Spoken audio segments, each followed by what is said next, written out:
Hello, Georgetown. I'm Beverly Enos, and this is Spotlight Georgetown. You have found us Fridays, Saturdays, and Sundays at 8 a.m. and 8 p.m. or some other time during the day on your local cable television station.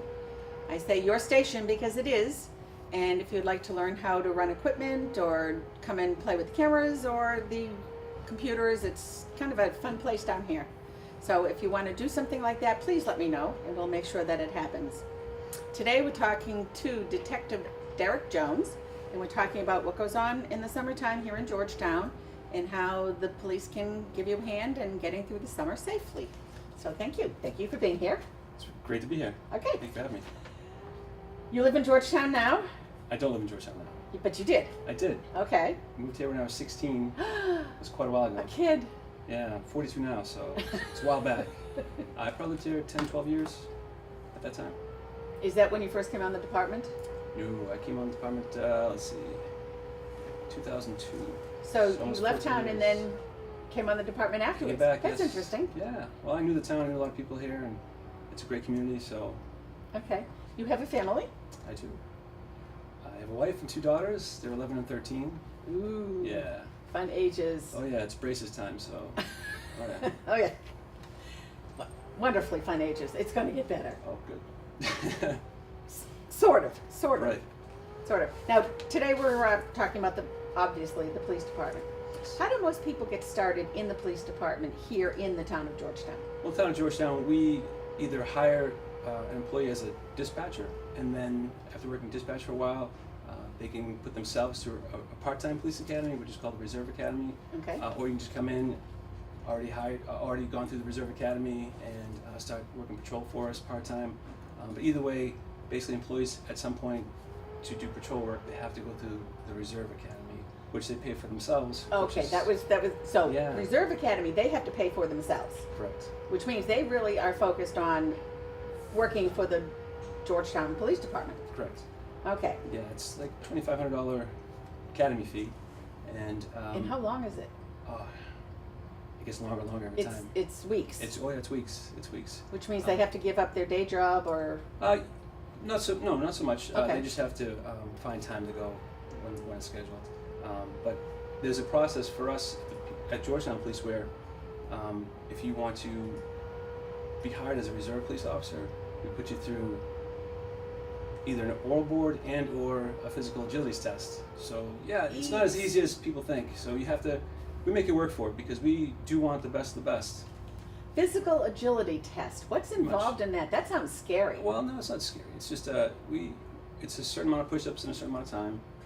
Same thing with sit-ups, and you have to run a certain amount of laps or miles for a certain amount of time. So it's basically standard testing.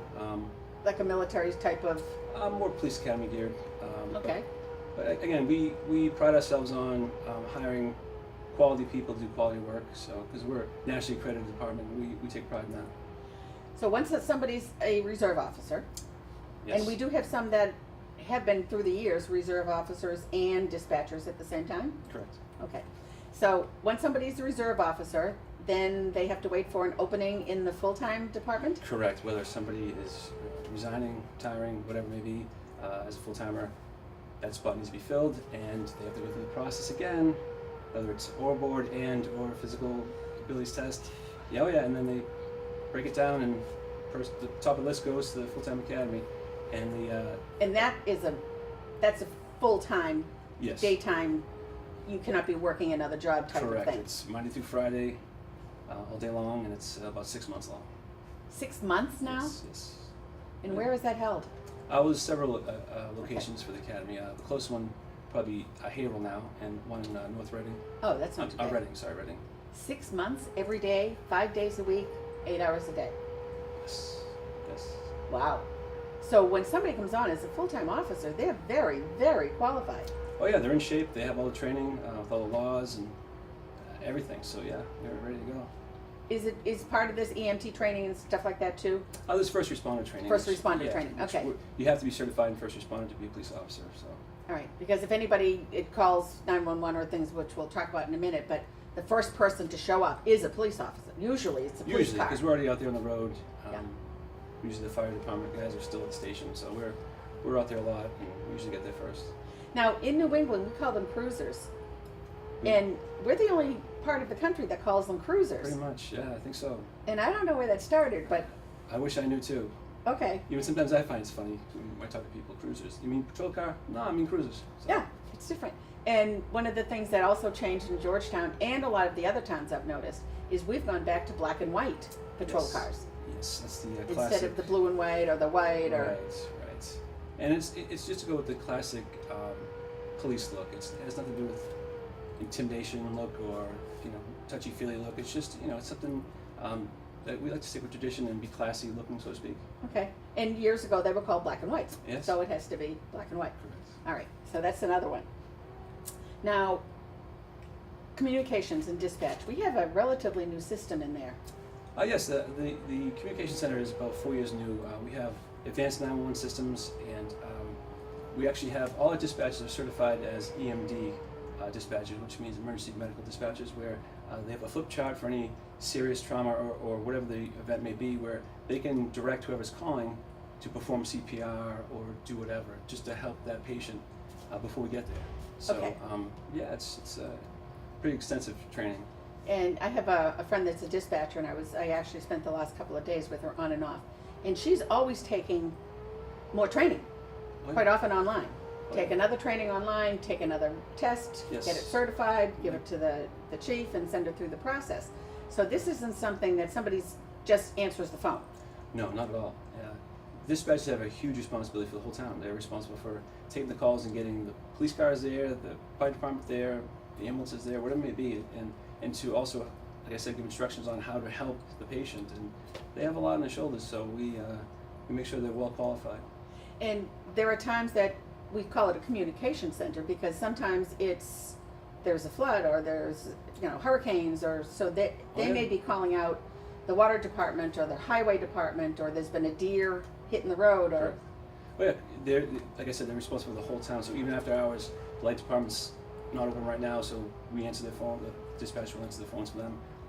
Any other true emergency that you said, yeah, they call our office over dispatch, and they're responsible for contacting the correct people to get out there and do what they have to do. So, yeah, they're quite busy. Okay, how often did the phone calls come in that you think, why do they call the police department? It does happen where, the thing is this, you can call for any reason and it may seem non-police related or whatever, but we're still willing to help in any way we can. So we'll try and give advice if we can and or at least lead them in the right direction. And quite often people say, well, I needed an answer to this question that could be life-threatening. And they say, but I didn't want to bother them. Yeah, sometimes it's the flip side of the coin where people don't call us when they probably should have. So Okay. I always tell people that when you're unsure, call us. We'll figure it out. All right. Now, Georgetown Police Department, we have a lot of ongoing programs Yes. beyond just the regular what people expect to see. Drug drop-off. Yeah, we have a prescription drop-off box right inside our lobby of the police department where you can drop off any old expired prescription pills or just pills you don't need anymore. No questions asked. You bring them in. There's some instructions on the box as far as what you can put in there. So we don't accept any sharps like needles Okay. and no liquids, but any prescription pills you don't need. Still looks like an old mailbox. It does. It's one of the Okay, mailboxes. looks like one of the old mailboxes. And people would just like take off the label with They the can, person's name on yeah, it they can do that. It's no problem. They can scratch it out, do whatever. and just throw it in there. That way you don't have old prescriptions left after someone has passed Correct. or And we don't want you you- no longer need it. You don't want to leave it in the house with the kids or Correct, and we don't want to be dumping that stuff down the toilet or whatever, contaminating any water sources, whatever. We just a safe way to dispose of it. That's all. okay. So that's something that's always there. Yes. And that's 24/7. Police Open department's open 24/7, 24/7. that's Okay. Animal control. What kinds of things does animal control get into? And that's now the police department as opposed to a hired person that we used to use. Correct. I'm actually the animal control officer, so I deal with a lot of issues. So that's you now. That's me. That's now. why you responded when I had a problem. That's right. That's correct. That's correct. Well, a lot of people don't realize that Georgetown receives a lot of calls for animal complaints. In fact, the majority of our calls for service per month are animal calls. The majority of those calls are loose dog calls. The majority of those loose dogs are unlicensed. They don't have a collar or a tag, so it's not that easy to find the owner. and then it turns out they're not currently licensed or they're not currently vaccinated. So it's been kind of a big issue we've kind of got a handle on in the past couple of years since I've come into the position. But I still find myself writing a lot of citations for dog owners not doing the right thing every year. So we try to put notices. The town clerk's office puts notices out every year to remind people. It's on the website, georgetownma.gov. We can go into the police department, click on animal control, and it'll give you information on dog licensing and everything else. And we do have a leash law We do. in Georgetown. So when we get the census to our homes, there's a little section that says, do you have a pet? And it How says many? dog or cat or how many. And that information actually gets to the police department in some manner. It does. It first goes to the town clerk's office, and they put that information in their system, which I have access to, so the police department has access to. So we have a list of all the dogs that are currently licensed. It's a long list, I've or, seen it. or not licensed. Okay. So yeah, it's a thick list. And to get a license, the dog has to have the vaccinations, rabies shots, all of those types of things. Correct. And in order to get a license, you have to show proof of rabies vaccination, so of current rabies vaccination. So you can't obtain a license until you do so. So it's basically just keeping the animals safe, healthy, and keeping the public healthy. Right. So It works for everyone. yes. And they do offer, I know they offer rabies clinics once or twice a year. I around believe in at least town. once a year in April, usually in April at the highway department. So there's a letter that goes out or some type of advertisement for that. And they have so, the signs up, and yeah. so a lot of people that don't necessarily want to go to the vet for an expensive Right. bill can still get the rabies tags and the rabies shots and Correct. stuff for their pets. Coyotes, and I didn't say coyotes because That's okay. I interviewed a specialist and she said no, it's coyotes. So we have them in Georgetown. We have a lot of them. We have probably every wildlife animal you can name right now in Georgetown. You name it, I've seen it. Yeah, so coyotes, Yeah. fox, you name it, we have it. And we do receive a lot of calls for sightings of coyotes or fox or whatever in the yard. And that's okay, because as long as they're not being aggressive towards you or your domestic animals, your pets, your dogs or cats, and not showing any signs of being rabid, whether they're walking around as if they're drunk or fumbling around or being Or aggressive, foaming then they're just or- doing their thing. And I mean, we live in a wooded area, so We live in a it's- rural Yeah, community. so we do see a lot of wildlife. So, if they're not attacking you or your pets, or they're not stumbling around as if they're rabid, then just let them be. They're usually scared off by bright lights or loud noises. If you go on the website, like I said, the georgetownma.gov, where you can go and click on police department, click on animal control.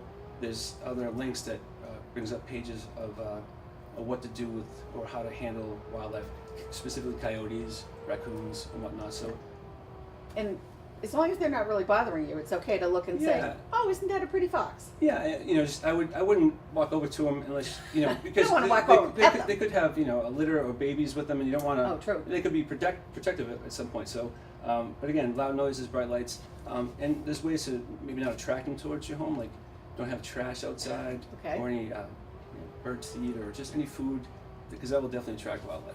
All right, and you always hear the stories about the raccoons getting into the trash, and Oh yeah. so the trash should be either covered or Yeah, protected covered or someplace inside that, the garage. Still has to really go out in the morning or something. Yeah. okay, because they may be nice to look at, but you don't want them bothering you or doing things like that. One of the other things that the department has as an ongoing program is senior relations. Yes, we have a senior relations officer, that's Officer Anderson, where he regularly visits the elderly folks over on Trestle Way, and he'll usually talk to them about any fraud calls they may get. It seems that elderly are really targeted for scams, and then somebody will call up and ask for information, give us your social security number and all those things, or can you send money this way? And they sometimes do that, so he tries to warn them of not doing that. Never give out your personal information to anybody over the phone. Never wire anybody money, because usually it's a scam. Okay, and there's another scam that's going on right now too, you said. Yeah, the IRS scam is pretty large, and that's usually the elderly people that get called. And the IRS is not going to call your house about back taxes. So they get hello, this is the IRS, you haven't paid your taxes, can you give me your social security number or yeah, a credit to verify card or whatever. Yeah, and then you need to wire money to us. It's Doesn't happen. No, it's definitely a scam. Another scam that's going on where it seems like there are contractor scams that are happening, where some people just search out online, maybe a Google search for contractors to do work on their home or their property, where they find some company and they didn't really do the research on that company or that particular person, that contractor, and they'll come out and they'll say, yeah, I'll start the job, I need materials, so give me a check for $15,000, and they come back, oh, I need more materials, give me a check for another $10,000, and they didn't even start the job yet, and now they're not seen or heard of. So I just recommend that people do the research. If you're gonna hire a contractor, Google their name, contact the Better Business Bureau, do whatever it takes before you hire them and hand out any money. Because it's tough to do anything afterwards. Then it ends up in small claims court and Or those yeah, I mean, types if we of can, things. locate them or whatnot, or get the correct information. Because sometimes, oh, Sometimes. his name was Joe Blow, and we don't really have much information on him. We can't find out who they really are, and then to criminally charge them with something or get a warrant for their arrest, it's kind of difficult. Yeah. I had somebody knock on the door one day and say, well, I'm doing a driveway next door. Would you like your driveway resealed? And it was just a guy in a personal pickup truck. And I'm thinking, I don't think so. Right. And number one, I didn't see anybody working next door. And I had no idea who this person was or where they were from. So that's something for people to watch out. If there's a question of something like that, can they call the department and say, is this something that's happening? Yeah, they can always call us, and we can help them figure it out, find out who they are. Okay, all right. Summertime. Biggest challenges for police departments in the summertime. Well, in Georgetown, in particular, we already have a lot of traffic, but a lot of people go on vacation, so there's more cars driving around. But you have more people running and cyclists. We have a lot of cyclists that go through town during the warm weather. And Yeah. so I just want to caution motorists to be more aware of the cyclists out there and make sure the motorists are following the rules of the road. And also the cyclists do the same. Sometimes cyclists ride 4 abreast and they shouldn't be. So we just Even people go walking through do stop that. signs. So yeah, we want to make sure Or running. everybody's doing all the right things, so everybody remains safer. So fireworks, yeah, they're illegal. People still do them. If you choose to do them, every year somebody blows off a finger somewhere in this country, or whatever may happen, or worse. So we just recommend that you don't do it, but just be very cautious. If you do it, try and be as safe as possible. Make sure you're not near anything flammable or whatever else. Just be smart and be safe. And we do have a public beach. We do. And that public beach doesn't have a lifeguard on due date, from what I understand. So you're basically swimming at your own risk. You're in charge of yourself and control yourself. So, we recommend that if you don't know how to swim, don't go swimming. But if you want to enjoy the water a little bit, don't go out too deep. Stay with friends, and always wear sunscreen. Obviously, we don't want anybody getting burnt or whatever else. Just try to do all the smart things and the right things to remain healthy. Okay. 911. 911 is always such an interesting issue. So if somebody calls 911, and now we're talking landline 911. Yes. Let's do that one first. Yeah. So I'm having something goes on, and I dial 911, and the dispatcher I hear. In fact, I got stuck in this elevator one time. I was going down after taping a show. We lost power. I'm in the elevator between floors, and I picked up the phone, and I get, "What is your 911? What is your emergency? What is your emergency?" And I said, "I'm in the elevator at Town Hall." And she sent the fire department over, and then of course the power came back on. But the first thing that happens is, what is your emergency? Right. So how should people be prepared if they're going to call 911? I think more recently it's changed from what is your emergency to where is your emergency. We want people to tell us exactly where they are right away, so we know where to go. Okay. Because if the emergency is all of a sudden they're losing blood and they can't talk, they faint, at least we know where to go, because the screen might not tell us at the time, depending on the situation. But we always try to verify where they're at. But anyhow, if you call from a landline, it will directly go to our dispatch center. If you call from a cell phone, Eek. it doesn't Different go, story. Yeah, it goes to the state police headquarters in Framingham. They'll ask you, where's your emergency, and you give them all the information, and guess what? They're going to transfer you and do the same thing again to us. So I would basically tell them quickly that at this address in Georgetown, I need the Georgetown Police. I've had to call 911 from a cell phone for someone else, and it was 11 minutes before I got put through to the town that I was trying to get hold of, because I didn't expect it. Right. And if you call 911 from a cell phone, you need to be ready to say, "This is my name, this is the address I'm at, I need to speak to someone from the Georgetown Police Department." Right. And that would take care of it. Sure. And sometimes people call and they're frantic, and because of the emergency that's happening, we understand that, we get it, but if you can just maybe take a breath to calm yourself down so we can understand what you're saying, and it would really help us get to them quicker. So I recommend trying to maybe catch your breath and try and remain calm. Yeah, when it's a 911, quite often that's the hard thing to, especially if you're calling and it's yourself. Right. Yeah. Sure. And there isn't a whole lot you can do other than just try and get people there very quickly. Right. Any other safety issues that we should think about or worry about, or? Well, like I mentioned before, there's going to be a lot more cyclists out there, but a lot of kids will be out on their bikes too. And sometimes I see a lot of kids not wearing their helmets, or they don't have helmets. Yeah. So, or mom and dad are leading them, the little ones, and the little ones are wearing helmets, but the parents aren't wearing helmets. So we want to make sure the parents are doing all the right things to lead by example as well. I've seen some of the elders without helmets because they don't think about it. That's how they always rode their bikes. Right, exactly. But it's not a matter of if you're going to fall, it's when. I mean, there's so many elements out there, whether it's a hole or crack or sand, who knows. But we want everybody to remain safe and do all the right things to wear helmets. And we always recommend for kids to wear bright clothing because it's tough to see little ones if you're driving a vehicle.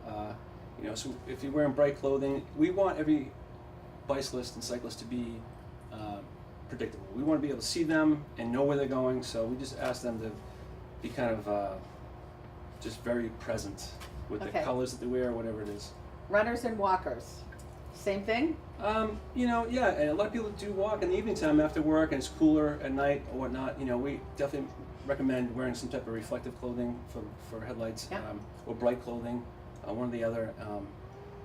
So we just want everybody to do all the right things so we can see the flashlights. Yeah, that would definitely help. Whatever they can do to make them be seen. Okay. And if possible, and now we have a lot of streets in Georgetown that have no sidewalks.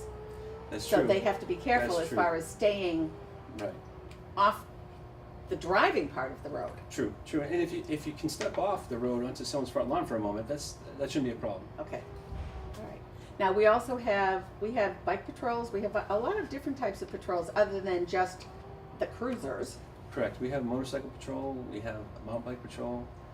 So we do have other areas and other ways to get out there and be part of the community and keep a close eye on the citizens. Now, when we have concerts and things like that, there's always a patrol around things like that go on in Georgetown. Yeah, we usually when it's concert time during the summer, we either have somebody on a mountain bike down there or a motorcycle. I think it's more. I think we're more approachable that way instead of being in a car, so to speak. All right. We want to be approachable. You do. Oh, absolutely. Okay. So this is something that, and I think it's something the kids need to realize that. I mean, when I was growing up, you heard, if anything happens, find the closest police officer. The police officer is your friend. Right. And that's still the same today. Oh, absolutely. Sometimes parents say things to their kids like if they're misbehaving in a store, they say, "Hey, be careful, this officer's going to arrest you." I quickly say, "You know what? I'm not here to arrest anybody. I'm here to help you. So make sure you listen to mom and dad. They know what they're talking about. Just behave and whatever." I don't want kids to think that we're going to arrest them or we're not going to be their friend.